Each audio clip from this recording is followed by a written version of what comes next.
On the day of my husband's birthday party, my son's family and I were spending time together with him. Our grandson Michael gave a piece of rolled-up drawing paper as a gift. "Grandpa, happy birthday," he exclaimed. My husband received, replying, "Thank you." My husband loves Michael.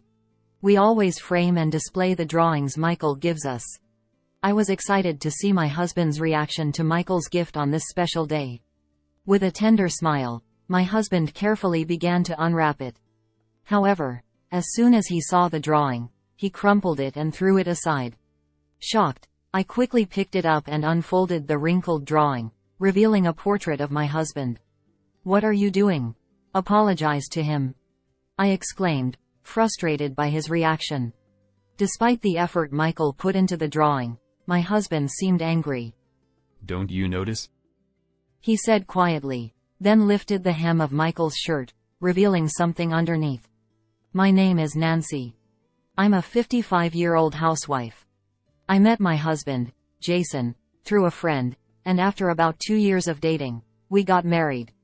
We've been together for about 30 years since then. My husband is a serious person but also has a playful side. Like a big kid, he laughs a lot, eats heartily, and knows when to be firm. That hasn't changed a bit over the years. As I was flipping through an album recently, I stumbled upon photos from when our son was born. Looking at the pictures of our baby boy, I recalled my husband's words. "Let's name him John," he said while gazing at our peacefully sleeping newborn by my side on the day our son was born. "I've been thinking about it for a while. Since I can't give birth to a child, I wanted to put a lot of effort into choosing his name." I admire that serious side of him. As I flipped through the pages of the album, I came across photos of me with my art class students. I quit my job to become a full-time housewife when I found out I was pregnant with John. However, I wasn't used to spending all my time at home. So, despite being pregnant, I started working part-time as an art instructor. Once a week, I taught art to a group of 5 to 6 students at the nearby community center. Painting had always been a hobby of mine, and I even dabbled in it as a painter. After giving birth, I began holding art classes in the spare room of our house, which was filled with oil paintings and sculptures. I remember when John got startled by one of the sculptures and started crying. I chuckled, reminiscing as I glanced through his growth milestones. His smile when he won the elementary school race, his tense face at the junior high entrance ceremony, the joyous expression when he put on his desired high school uniform after passing the entrance exam, the tear-streaked face of frustration after losing a match at the inter-high competition, and the proud look of departure when he left for college. And about 5 years ago, I also took photos at the wedding.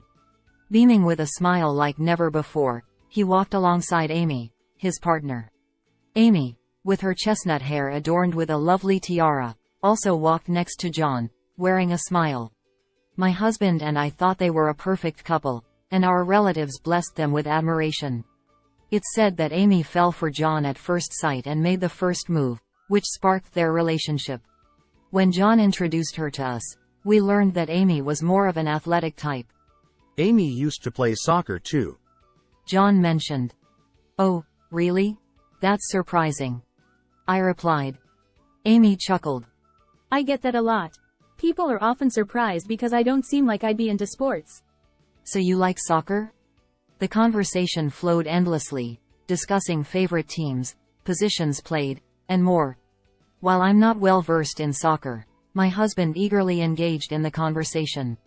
Both John and I found ourselves listening on the sidelines, unable to keep up with their lively banter. Before long, a boy was born between them. In the album, there's a photo of my grandson Michael sleeping peacefully, all curled up. Both my husband and I were overjoyed at the arrival of our first grandchild. John and Amy discussed and bought a house, leaving the rented apartment behind. The first time my husband and I met Michael was when we visited their newly built home. Until then, we had only seen him through video calls, but seeing him in person made his cuteness even more apparent. My husband was absolutely smitten, more than I had ever seen him before. He was clearly overjoyed. "So cute. Michael. Grandpa loves you. He cooed, sticking out his tongue and making funny faces, to which Michael giggled in response. Jason, do you like children? Amy asked, seeming slightly taken aback, a reaction I couldn't miss. Since Michael started attending kindergarten, Amy also began to return to work.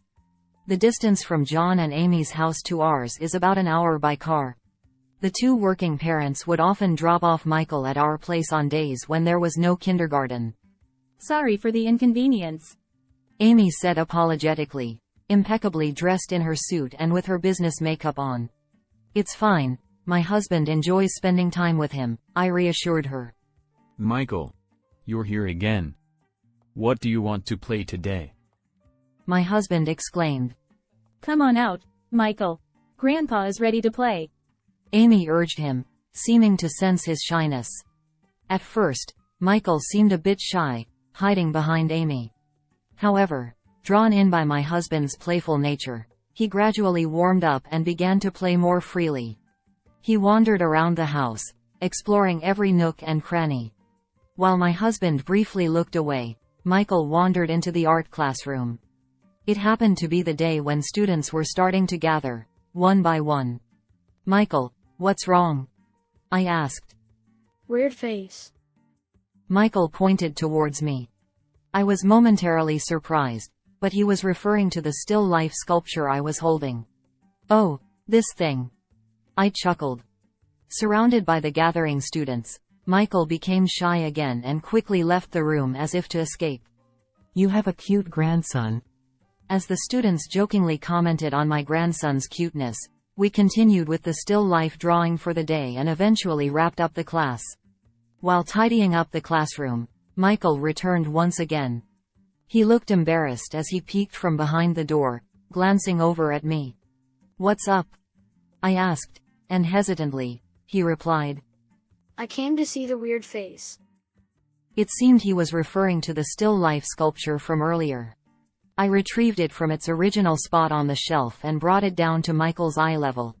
He touched it curiously, marveling at it with an amazed. Wow. Then, he began sketching something with the sketchbook and marker he had brought along.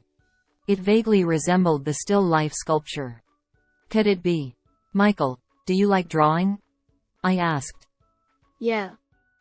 I like it. He murmured quietly, completely engrossed in his drawing.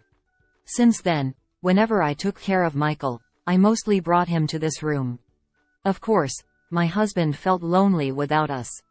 He loved playing with Michael, but he wasn't particularly interested in drawing. It's great to have hobbies. Maybe he'll become a great artist in the future. My husband said, as he framed and displayed Michael's doodles scattered around the room. Michael kept drawing the still life sculpture until he got tired of it. There weren't many students as enthusiastic as him. Michael, why don't you try using this color here? I suggested, and Michael eagerly applied the crayon in that color. As the lively still life sculpture emerged, he was amazed and his eyes sparkled with excitement. We continued like this, but Amy wasn't pleased with it. Michael, did you dirty your hands with crayons again? They're even on your clothes.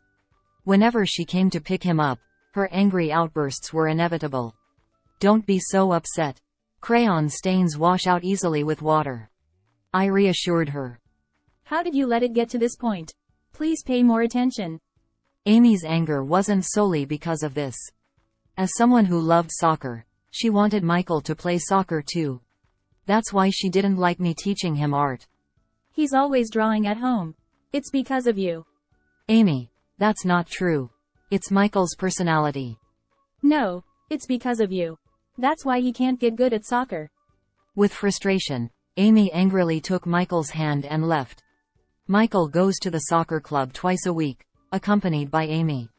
Recently, it seems he didn't perform well on the shooting practice test. She misunderstands that it's my fault Michael's soccer performance isn't improving. Everyone has their own strengths and weaknesses. Amy has a talent for soccer, while Michael has a talent for drawing. These talents should be respected, but it seems Amy isn't being acknowledged. It's quite difficult.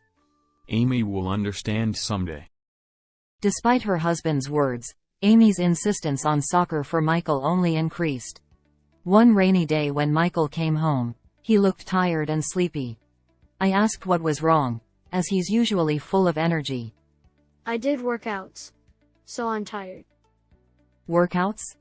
Apparently, besides club practice, Amy told him to do extra workouts at home. But if I refuse, Mom says it's not good. So you're doing it reluctantly. No wonder your performance isn't improving. Clearly disheartened, Michael nodded weakly. I decided to tell John about this. He was surprised and said, What? I heard from Amy that Michael practices on his own because he loves soccer. After that call, John started to watch Amy more carefully.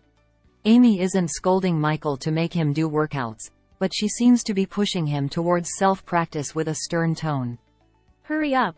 Do 20 sit-ups and 20 push-ups each. John witnessed Michael gritting his teeth to endure it. Amy, he's already doing it at the club, so why make him do it at home? Upon this remark, Amy raised her voice sharply. Consistency is crucial for this. But Michael looks really miserable. Of course workouts are tough. You, as an amateur, shouldn't butt in. John became timid in the face of Amy's aggression. Despite persistently advising afterward, he was eventually ignored. Continuing this, John finally sought my help. I feel like I'm banging my head against a brick wall, I said. Despite thinking so, I told Amy to stop forcing Michael to do workouts. Nancy, mind your own business, she said with a sharp tone, and from then on, she ignored anything I said. It seemed like she disliked me even more, and she never left Michael with me anymore. But then, when both of them had work and kindergarten was closed, Michael would be left alone at home. It's dangerous to leave a 5-year-old alone at home. John seemed to have advised Amy about this. Hey, Amy. Maybe it's better to leave him with Mom on days like this, don't you think? Leave him with Nancy? Are you kidding me? Amy adamantly refused. But John seemed uneasy. He wanted to hear my opinion too. It's indeed risky leaving Michael alone at home. When I said that, John seemed pleased as punch. You're right. Then, can we secretly leave Michael with Mom?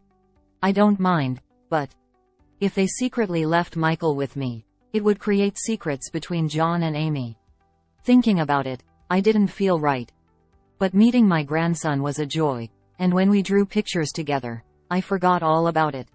One sunny Saturday, while I was drawing with Michael, Amy called.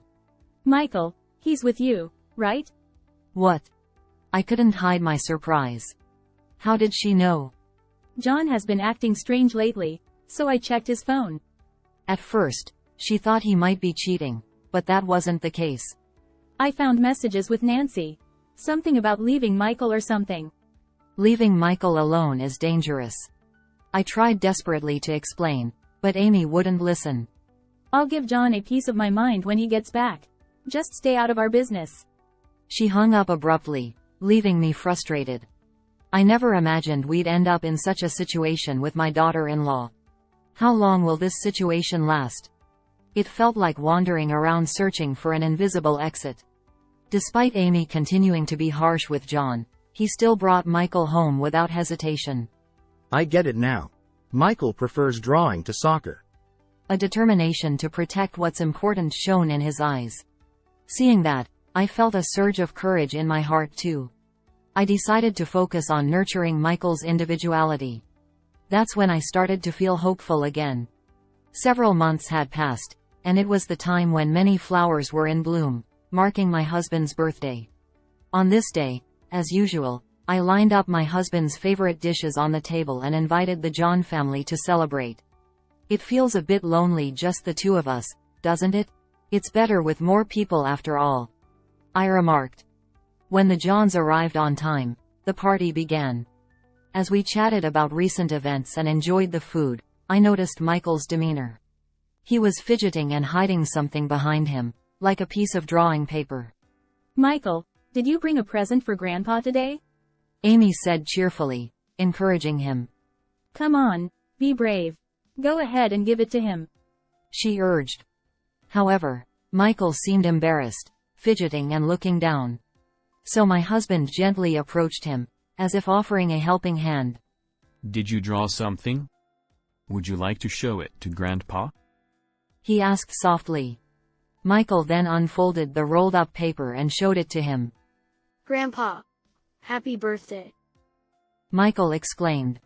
My husband accepted it with, Thank you. and slowly and lovingly unfolded it.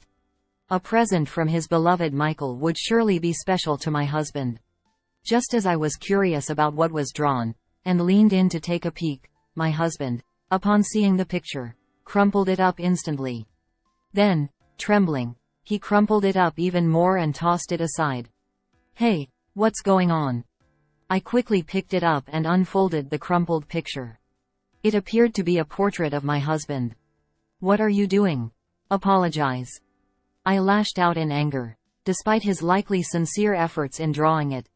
Even Michael must have drawn it with my husband in mind, so why? Unfazed, my husband just stared at me. He has a habit of staring silently when he's quietly angry. Don't you notice?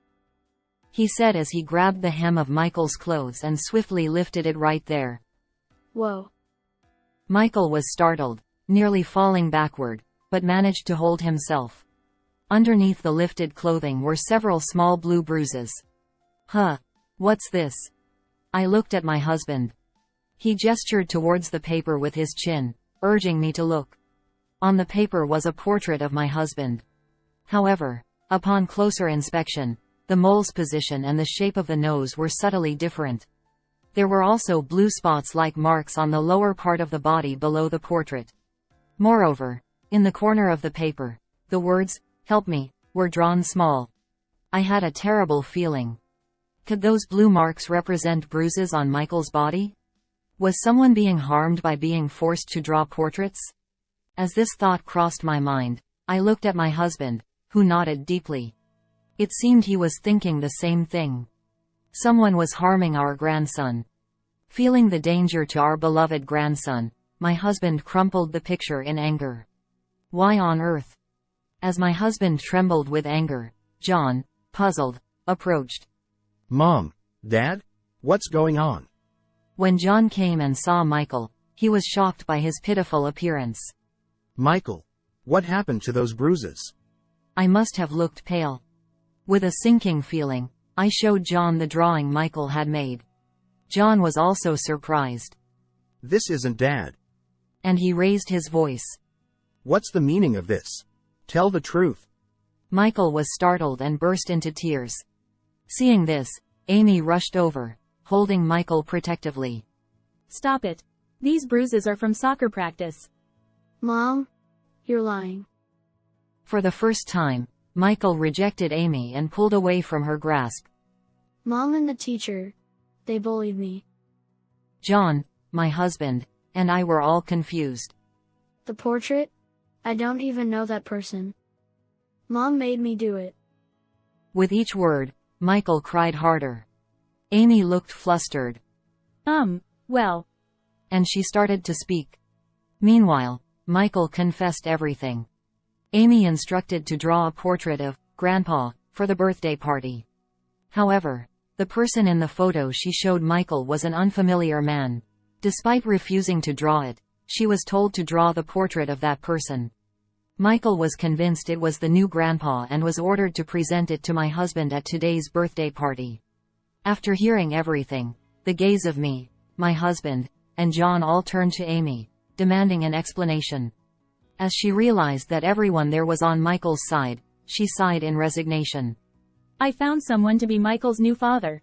I wanted Michael to see him as his dad. Him? So, you were cheating?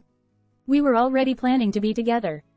She spoke matter-of-factly, with a wicked smirk on her face. Amy said she deeply resented the fact that my husband and I were meeting Michael. She thought we were taking him away from her. You two spoil Michael. I thought it would hurt if he rejected you. She intended to brainwash Michael into thinking her new boyfriend was his father. And she wanted to see us hurt by Michael's rejection, laughing at our pain. If Michael rejected us on his own, she could blame it on him. And she planned to use that as an excuse to file for divorce. However, Michael didn't accept Amy's boyfriend as much as Amy had hoped. This came as a surprise to Amy herself. So, this plan is a failure. Michael is really no good. Amy glared at Michael, then stormed out. Only John followed her. Amy, wait. What's going on? Getting together with your boyfriend. But a few minutes later, John returned with drooped shoulders. Amy jumped into a passing taxi and drove off. Later, a message arrived on John's smartphone, saying, Heading back home. With just that message, he turned back. Well then. Let's contact her parents over there and have them keep an eye on Amy. The husband suggested, to which John nodded silently in agreement. A few days later. It was unusually warm for this time of year, a day that could be called an Indian summer day when we invited Amy over to discuss matters. The four of us, my husband John, Amy, and I, gathered in the living room. Take a look at this. John said, tossing an envelope containing documents onto the table. John had hired a detective agency to investigate Amy. Since Michael started attending the soccer club, Amy's appearance had gradually changed. At first, he didn't pay much attention. However, he became suspicious when she started going to the beauty salon frequently and changing her makeup. What was even more conclusive was when he accidentally stumbled upon her exchanges on her smartphone. Furthermore, the person she was corresponding with was not a friend or acquaintance. He was a completely unknown man. I was shaken by the messages. Want to meet again, like you, all with heart emojis. John said, with a detached tone. Looking at the results of the investigation, the person turned out to be a male coach from the soccer club. Amy didn't seem inclined to hide it, quietly staring at the documents. I was planning to tell you after Dad's birthday party. John spoke calmly, but like my husband, he was quietly angry. I regret not bringing it up sooner. Amy said nothing. After she ran off, we took Michael to the hospital to have his bruises examined. He had blue and red bruises, and he said they hurt. Upon hearing this, the doctor wondered. There's a possibility that he was being hit regularly in his daily life.